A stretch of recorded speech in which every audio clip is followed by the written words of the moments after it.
The earth was tired, humanity was tired. Cities stood tall, but the air around them was heavy with smoke and silence. Oceans were wide but poisoned with waste. And the ground that once gave food now cracked under the sun. People walked with hope in their hearts but fear in their eyes, for they knew the world was breaking. Governments spoke in loud voices, promising solutions. Scientists worked day and night.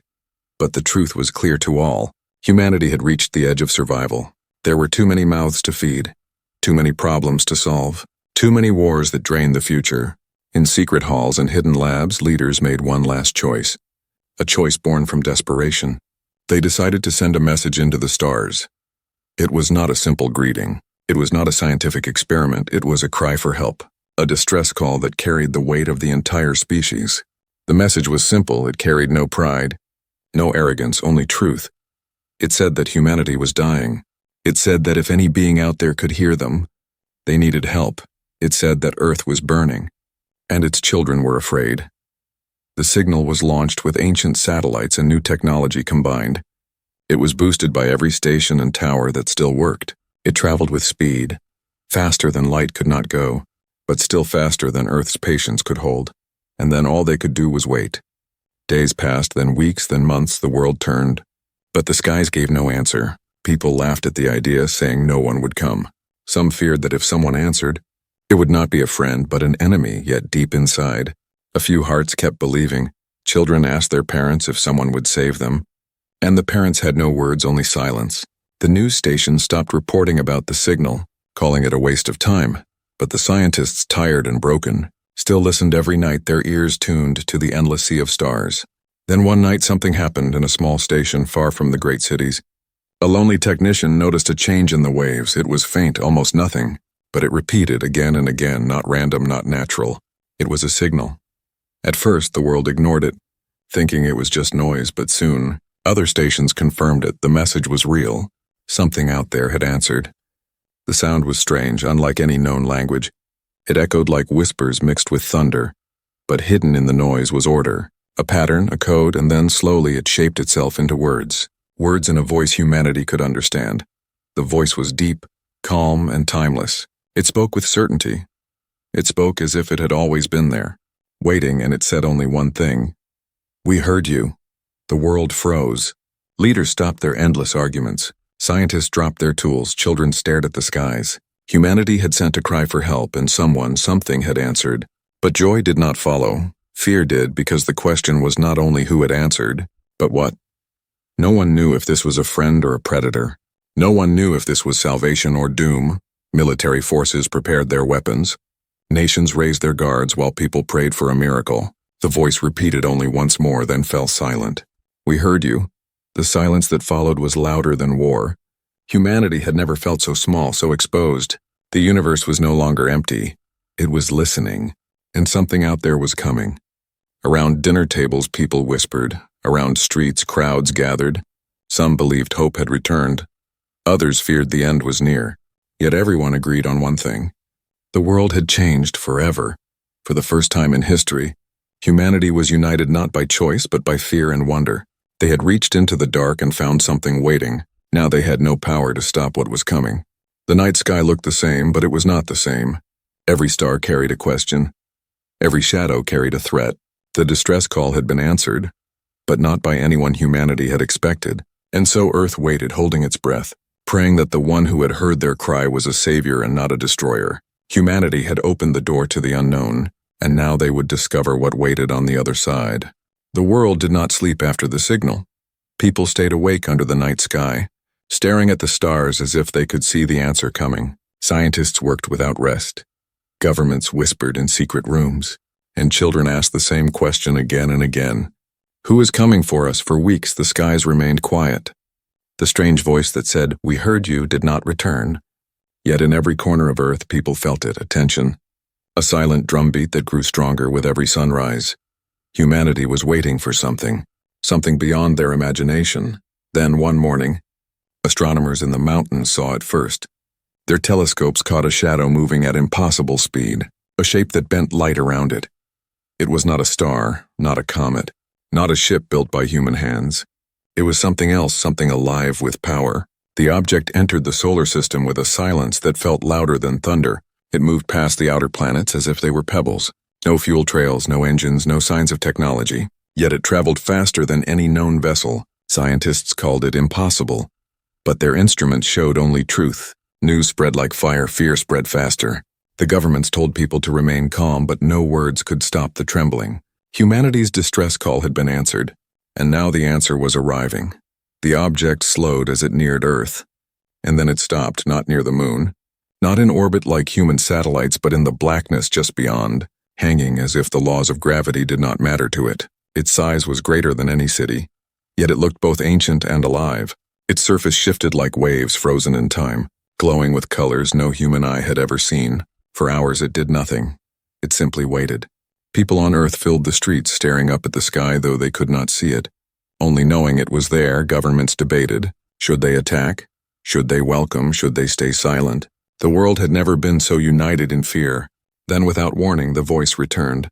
Not through satellites, not through machines, but inside every human mind at once. Men, women, children all heard the same words, the same calm voice that had spoken before. "We heard you," it said again, but this time more followed. "We come in peace." The world shook with emotion. Some cried with joy, others screamed with terror. Some fell to their knees and prayed. Leaders demanded answers, but no one had control. The voice was everywhere, and it belonged to something far beyond human reach. In laboratories, scientists analyzed the signal. They found nothing. No waves, no frequencies, no data. It was not sound, it was not radio, it was something greater. Something that spoke to the mind itself. And this terrified them more than the arrival. The being did not reveal itself. Not at first, only the ship remained still and silent, its presence heavy like a mountain pressing on the soul. Then lights moved across its surface, forming shapes, symbols, and finally a doorway. From that doorway, a figure emerged, not walking, not flying, but simply appearing. A tall shape that shimmered between matter and light. No one could tell if it was machine or flesh. No one could even be sure if it had a face, yet when it spoke, the voice was clear. "Do not fear," it said, "you called." And I answered. Cameras captured the moment, broadcasts spread across the earth. The figure stood in the void of space without protection, yet alive. Its body glowing with shifting lines of energy. It raised one hand, not in threat but in greeting. Humanity was silent for the first time in history. Every voice stopped, every hand paused, the world listened. The being continued. "I come from far beyond. From places where your light has never reached. I am not the first to hear your call, but I am the only one who answered." These words created new fear. If it was not the first, then who else had heard? What else was watching Earth in silence, waiting? Leaders demanded to know why it had come, what it wanted, why it answered. But the being did not answer all questions. It only said, "I come because I remember you. I come because I must." No one understood what it meant. How could it remember humanity when humanity had never left Earth, never touched the stars beyond? The mystery deepened, but the being said no more. For 3 days it remained near Earth, silent, only watching, its ship glowing like a second sun in the sky. During that time, fear turned into questions, and questions turned into divisions. Some wanted to welcome it, some wanted to destroy it, but no one could act. Because deep inside everyone knew humanity was too weak to fight. On the 4th day, the being spoke again, only 2 words. Yet they froze the blood of all who heard. "They are coming." The message ended there. No explanation, no warning of who they were. Only the promise of something worse than fear itself. And so humanity's cry for help had been answered. But with the answer came a new shadow. An unknown threat approaching from the dark. The arrival was not the end of their fear. It was only the beginning. The great ship still floated above Earth, unmoving, glowing like a frozen storm in the sky. People had grown used to its presence, but they had not grown comfortable. Every night when families looked up, they saw it, silent and waiting, like a question no one could answer. The being who had stepped out of the ship had spoken little. Its words were few, its form was unclear, but its power was certain. No air, no gravity, no weapons touched it, and still it stood alive and calm. Governments demanded more, scientists begged for contact, and the people whispered stories in the streets. Some called it a savior, others called it a deceiver, some even called it a god. But the truth was no one knew what it truly was. Not until the 3rd week when the being spoke again, this time not to all humanity, but to a small group chosen without reason. In a vast hall filled with cameras and translators, the being appeared. It did not walk through a door. It simply stood in the center, tall and radiant, lines of energy moving across its body like rivers of light. Its form shifted every moment, sometimes sharp like metal, sometimes soft like flesh, as if it was more than one thing at once. The leaders were nervous. Their voices trembled, though they tried to speak with pride. "Who are you?" they asked. "Why have you come?" The being was silent for a long moment. Then its voice filled the room, not from its mouth, but from the walls, the air, even the hearts of those who listened. "I am not a race," it said. "I am not a people. I am one." Confusion spread. People whispered. What did it mean? Not a race. Not a people, only one. The being continued. "I have traveled longer than your sun has burned. I have crossed spaces where even light refuses to go. I was there when stars were born, and I have seen them die." Its words carried no pride. Only truth. Scientists stared at one another, their faces pale. No human mind could measure such age, such distance, but the being spoke with ease, as if it had only taken a single step across a street. "Why us?" one leader asked, his voice shaking. "Why answer our call when others did not?" The being turned, though it had no eyes, and yet everyone in the hall felt it was looking at them, through them, into them. "Because I remember you," it said. The hall froze, silence heavy as stone. "Remember us," a scientist whispered. "But how humanity has never left Earth, never touched the stars, how can you remember us?" The being's form shifted again, now glowing brighter, almost painful to see. Its voice grew softer, almost like a memory itself. "Long before you were born, long before your oceans formed, I knew a people like you, fragile but strong in spirit, weak in body but unbroken in will. They fought for hope even when hope was gone." Its voice trembled as if it carried sorrow. "They are gone now, lost to the dark. But when your voice reached me, I felt the same spirit, and I could not stay silent." For the first time, the being showed something that looked human: pain. The leaders did not know what to say. Some believed, some doubted, but none could deny the feeling. The being was not lying, or if it was a lie deeper than human hearts could see. A young scientist, too bold for his own safety, asked a final question. "What are you then? If not like us, if not like them, what are you truly?" The being's form flickered, its body bending like water and fire. "I am a traveler," it said. "I am a guardian. I am a remnant of a war you cannot imagine. I am the last of what was, and the first of what must come." No one understood, but everyone felt the weight of the words, as if history itself was being told in a single sentence. And then the being added something that froze every soul in the hall. "I have waited for your call." The leaders leaned forward, voices sharp. "Waited? How could you wait for us? How could you know we would call?" But the being only looked upward, its body glowing brighter. "Because the enemy also waits, and when you called..." They heard too. Fear filled the room, the same fear that now spread across the earth like fire. The being had not come by chance. It had not come only for kindness. It had come because danger was near. Still, many clung to hope. Many saw in the being's words a promise of protection, but others saw something else, a warning that humanity might already be too late. As the being faded back into light and vanished once again into its great ship, the last words lingered in the hall like a curse and a blessing both. "I have been waiting for your call." And so humanity realized the truth. Their cry for help had not been a message into the unknown. It had been an invitation, and now something older than time itself had answered. The ship above Earth no longer felt like a visitor. It felt like a shadow, a presence that pressed down on every heart, yet at the same time there was hope. For the being had promised that it had come because it remembered, because it cared. In great halls filled with light and fear, the being spoke again, this time to all of Earth at once. Its voice touched every mind, every city, every small village. No radio, no screen, no device was needed. "You called for help," it said, "and I will give what I can." The people of Earth listened, some trembling, some with tears in their eyes. "Your world is burning, your waters are poisoned. Your air is fading," the being continued. "I can give you tools to heal it." With a motion of its hand, light poured from the ship, scattering across the skies like falling stars. When the lights landed, they became small orbs, pulsing with energy. Each orb contained knowledge, energy systems stronger than fusion, medicine to cure poisoned lands, designs to clean oceans and skies. Scientists touched the orbs, their hands trembling. The knowledge entered their minds like streams of fire.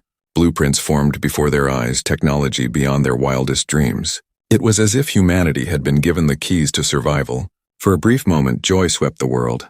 People shouted in the streets. Leaders smiled for the first time in years, and the sick and hungry looked to the sky with hope. Humanity believed it had been saved. But then the voice returned, calm yet heavy. With this gift comes a price, it said. Silence fell again, a silence colder than death. For the enemy has heard you, and they will not allow this gift to stand.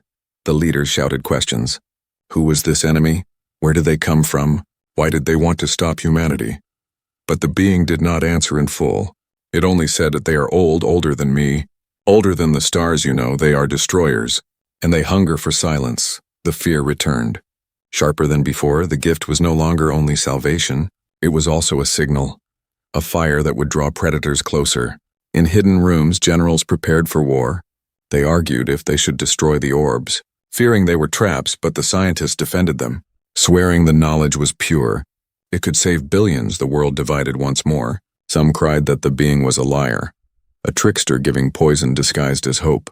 Others believed it was a guardian, risking everything to prepare humanity. But no one could escape the truth. The gifts were real, and the warning was real too.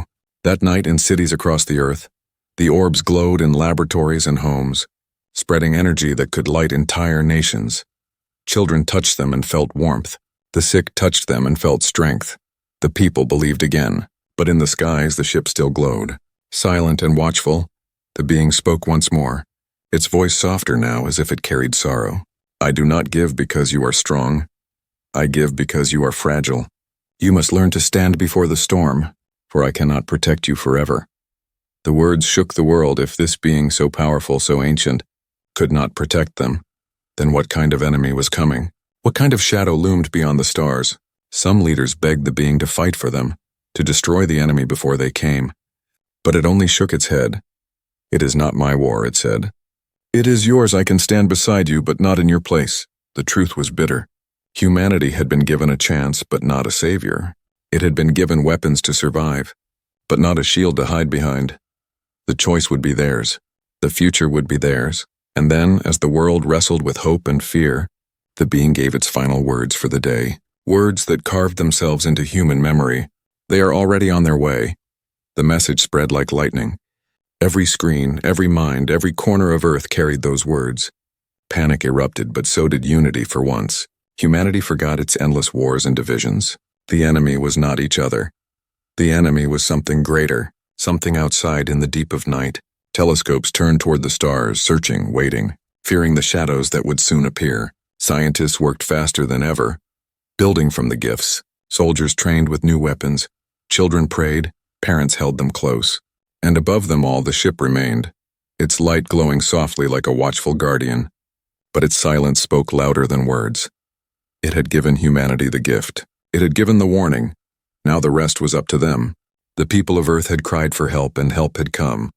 But along with it came a truth more terrifying than death. Salvation had a cost, and that cost was war. The warning had spread across the earth like fire. They are already on their way, the being had said. And now every human heart beat with the same question. Who were they, and how much time did humanity have before they arrived? Telescopes searched the stars every night, scanning the edges of the solar system. And then one cold dawn the silence broke. Strange objects appeared at the edge of human vision, shapes moving against the black, fast, deliberate, alive. At first, scientists thought they were asteroids. But asteroids did not change direction. Asteroids did not fly in formation. Soon the truth was clear. These were ships, alien ships, sharp like knives, blacker than night. No lights, no signals, no greetings, only silence. Fear swallowed the world. Governments called emergency meetings. Generals ordered fleets into orbit. But everyone knew humanity was not ready.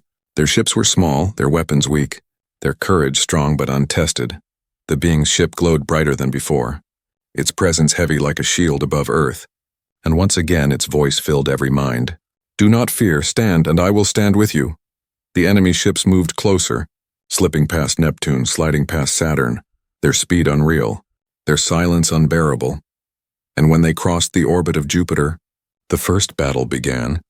Human ships moved forward, Old carriers and new fighters, engines roaring, weapons armed. The crews knew they had little chance, but they also knew they had no choice.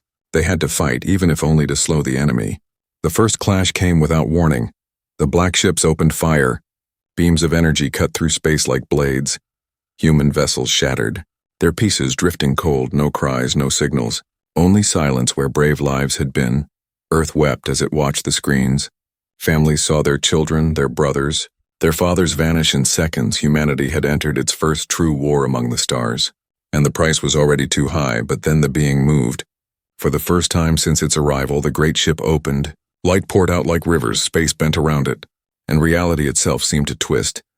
The black enemy ships turned their fire toward it, but their beams bent, their weapons broke, their shadows tore apart as the being unleashed its power.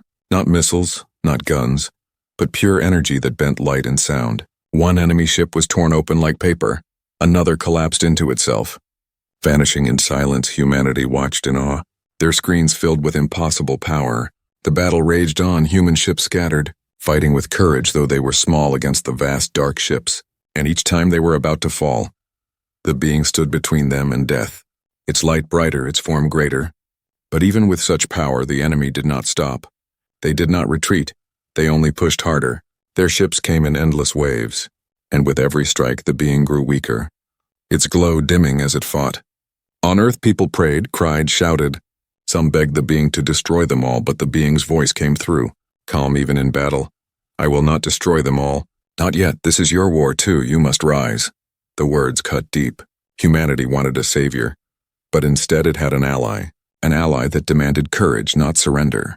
The clash lasted for hours, space filled with fire, stars hidden behind explosions, debris falling like rain across the black. Finally, the enemy began to retreat, their ships pulling back toward the edge of the system. Not defeated, but not victorious either. One last message came from their retreating ships, a voice harsh and cruel carried across space. We will return. The words sent chills through every heart. They had not come to conquer. Not yet. They had come to test, to measure, to taste the strength of humanity and its strange new ally. When the silence returned, Earth did not celebrate, they mourned. Thousands of lives had been lost, ships broken, families shattered. Yet in the sorrow there was also fire. Humanity had stood. Humanity had fought. Humanity had survived the first clash. The being's ship dimmed, its glow weaker than before, its voice softer now. You see, it whispered. They are strong, but so are you. This was only the beginning. And the true storm is still to come. On Earth, people looked to the sky with both fear and pride. For the first time they had fought as one, not as nations, not as rivals, but as humanity. And in that unity, there was hope, small but real. The first clash had not broken them. It had awakened them. The first battle was over. Space was quiet again, but Earth was not. The world mourned the ships and lives lost. Yet it also burned with new questions. Who were the enemy? Why had they come? And most of all, who truly was the being that stood beside humanity? The great ship still floated above the Earth, its glow dimmer than before, like a star running out of fuel. Scientists noticed it, soldiers noticed it, and even children noticed it. The being had fought with power beyond imagination, but now it seemed weaker, as if every strike against the enemy had drained it. Whispers spread. Some said the being was not invincible. Some said it was hiding something. Some even feared it might abandon Earth when its strength ran out.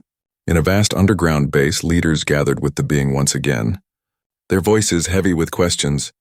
What are you really? They demanded. Why are you here? Why did you answer us when others did not? The being stood silent for a long moment, its form flickering like a candle in the wind. Then it spoke, its voice softer than before. I have told you I am not a race, not a people, I am one. But there is more. It lifted its hand and visions filled the hall. Not words, not numbers, but memories. Pictures burned into every mind. They saw galaxies torn apart, stars falling into endless darkness, ships greater than mountains burning, and armies of shadows sweeping across the skies. This, the being said, was the war I once fought long before you were born, long before your world had oceans, a war that consumed thousands of worlds, and ended in silence. The leaders trembled, some cried, for the visions were too much for human hearts. Were you victorious? One asked. But the being shook its head. No, we were destroyed, all of us. Except me, the truth was out. The being was not only a traveler, not only a guardian, it was the last survivor of an ancient war. A war against the same kind of enemy that had now found Earth. But why help us, another asked. Why give us gifts? Why fight for us? The being turned, its form glowing faintly. Because you are different, it said. You are small, fragile, weak, and yet you chose to ask for help instead of surrendering to despair. You carry something no other race carried in the face of darkness. Mercy. Its voice trembled for the first time. I saw how you held on to hope when there was none. How you reached out into the stars not to conquer, but to ask, and I remembered what was lost. I remembered the ones who fought beside me long ago. You remind me of them. The hall fell silent. The words carried sorrow, but also a strange warmth. The being did not see humanity as just another race. It saw them as a chance to restore what had been lost. But then its voice grew darker, heavier. There is something more you must know, it said. My strength is not endless. Each battle drains me. Each strike against the enemy burns away what remains of me. I am dying. The words spread through the world like thunder. Humanity had thought the being unstoppable, eternal. But now they saw the truth. It was mortal just like them. Panic followed. Some cried that Earth was doomed. Others begged the being to leave and save itself. But the being only shook its head. I will not leave, it said. I will stand with you until the end. But you must learn to stand as well. For when the final war comes, I may not survive. The revelation shook humanity, but it also changed them. For if the being could stand and fight while fading, then so could they. If it could sacrifice itself for a world not its own, then so could they for each other. In secret labs, scientists worked faster, building weapons from the gifts in training grounds. Soldiers prepared for war not as nations but as one people. In schools and homes, parents taught their children not fear, but courage, and yet deep inside a question burned. Could humanity truly stand without the being? Could they fight against the darkness when even their greatest ally could fall? In the quiet of night, the being spoke to itself, its voice unheard by human ears. I failed them before.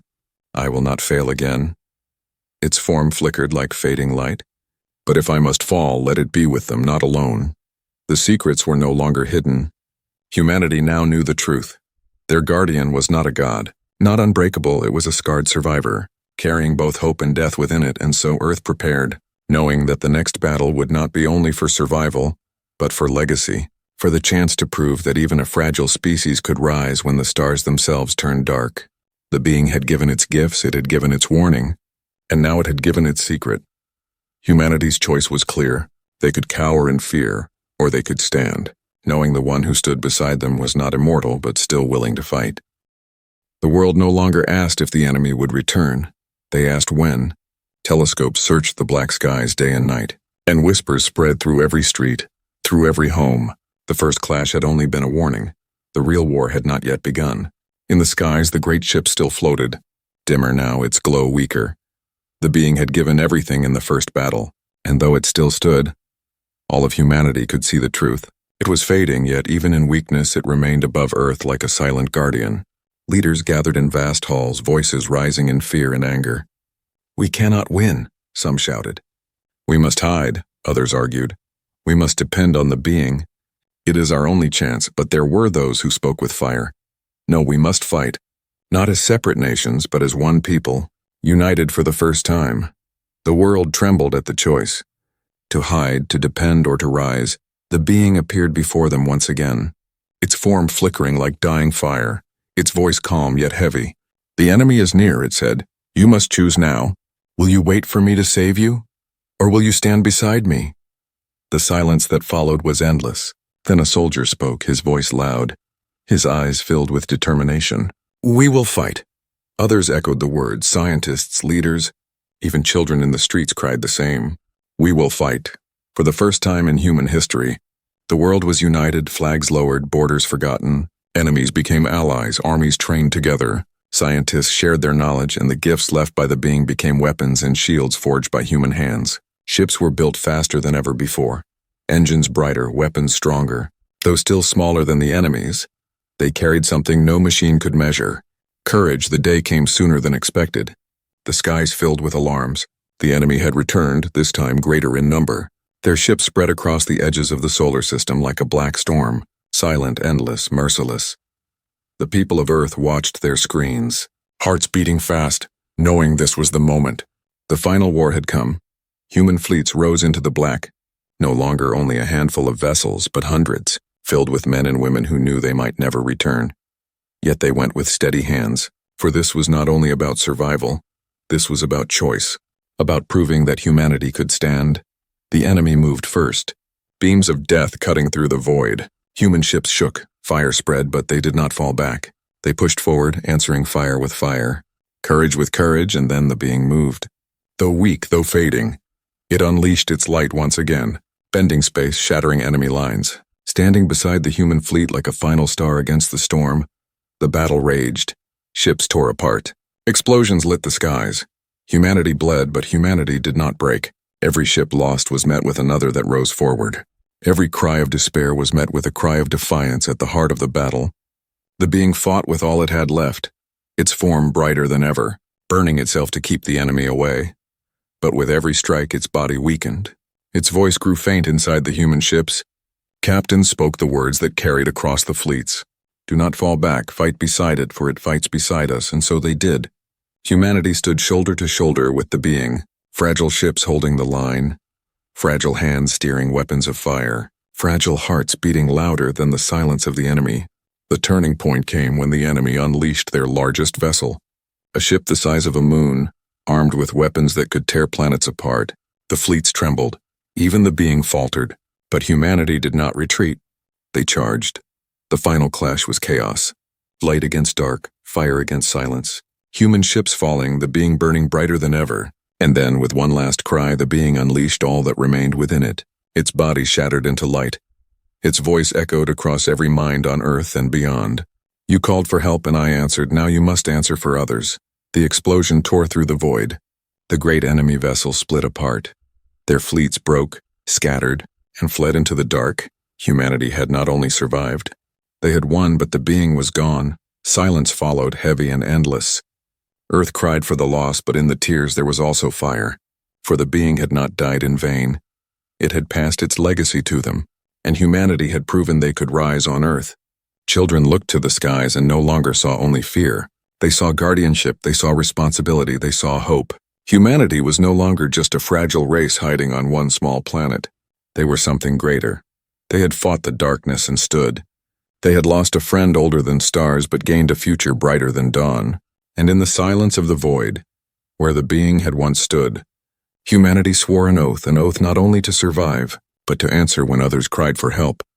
Just as their call had once been answered, humanity's distress call had been answered by something no one expected.